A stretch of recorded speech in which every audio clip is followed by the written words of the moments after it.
di pemalsuan vaksin yang dilakukan oleh sepasang suami istri dan kemudian pemalsuan tersebut diduga sudah berlangsung lama, beredar sejak tahun 2003. Kalau dikabarkan berarti tidak pasti. Nah hari ini kita minta, ini jangan dianggap sepele, lalu dikatakan dampaknya relatif tidak berbahaya. Begitu ada namanya vaksin palsu, semua orang mengatakan dan berasumsi pasti itu berbahaya. Ini yang saya tidak suka dengan cara-cara pemerintah yang menganggap sepele dengan persoalan-persoalan seperti ini. Kritik pun terlontar dari sejumlah anggota Komisi 9 DPR RI pada rapat kerja dengan Menteri Kesehatan Senin 27 Juni. Anggota Komisi 9 menganggap Kementerian Kesehatan lalai dan kecolongan atas temuan kasus peredaran vaksin palsu. Kasus ini pun menyita perhatian publik. Masyarakat di berbagai daerah khawatir pembuatan vaksin palsu ini ternyata sudah berlangsung sejak tahun 2003 silam. Satuan tugas khusus langsung dibentuk pasca raker Komisi 9 dengan Kementerian Kesehatan.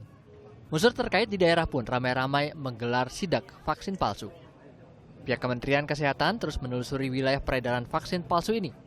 Selain dampak kandungan vaksin palsu terhadap balita penerima, Menteri Kesehatan Nila Muluk menyebut pihaknya juga tak kalah khawatir atas daya tahan tubuh para korban karena tak menerima vaksin yang seharusnya diterima. Nanti kita tunggu hasil dulu ya, tunggu hasil baris. Oh iya, kalau dia salah kriminal ya pengadilan nanti yang mutusin gitu. Sampai saat ini kami nggak mendapatkan ya KLB. Ya, kita doakan jangan, karena kita nggak tahu isinya apa yang disuntik. Dan disuntik 1,5 cc rata-rata di bawah kulit. Jadi kalau waktu kita dengar ada yang bilang itu cairan, hanya cairan infus, ya kalau disuntik di bawah kulit 0,5 cc mungkin pengaruhnya kecil. Tapi tentu yang kami pikirkan bukan itu. Kekebalan anak ini tidak diperoleh. Nggak boleh itu. Oh iya. Komisi Perlindungan Anak Indonesia (KPAI) turut mengkritisi kasus peredaran vaksin palsu ini. Komisioner KPAI Erlinda Iswanto bahkan mendesak pihak kepolisian dan Kementerian Kesehatan segera mempublikasikan rumah sakit dan unit pelayanan kesehatan lainnya yang terbukti menggunakan vaksin palsu. Ya, Komisi Perlindungan Anak Indonesia mendorong bahwa segera pemerintah melalui mungkin dengan Satgas vaksin ini untuk memberikan informasi yang benar-benar yang diperlukan oleh masyarakat, rumah sakit mana yang memang sudah melakukan vaksin ilegal ini atau vaksin palsu ini. Untuk apa? Agar bisa diketahui siapa-siapa saja yang memang harus divaksin ulang. Karena kekhawatiran banyak masyarakat adalah apabila ternyata vaksin ini adalah benar, terus divaksin ulang, apakah tidak ada beresiko? Semacam itu.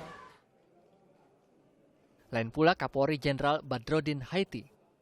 Kapolri menyebut pihak Badan Pengawasan Obat dan Makanan (BPOM) adalah pihak yang bertanggung jawab penuh dalam kasus vaksin palsu ini. Kepolisian dan Kementerian Kesehatan kini bekerja sama membentuk satuan tugas khusus untuk menuntaskan kasus ini. Ya sebetulnya ini pengawasan obat dan makanan itu memang BPOM kan harus meningkat. Dia yang tahu mana yang palsu, mana yang tidak.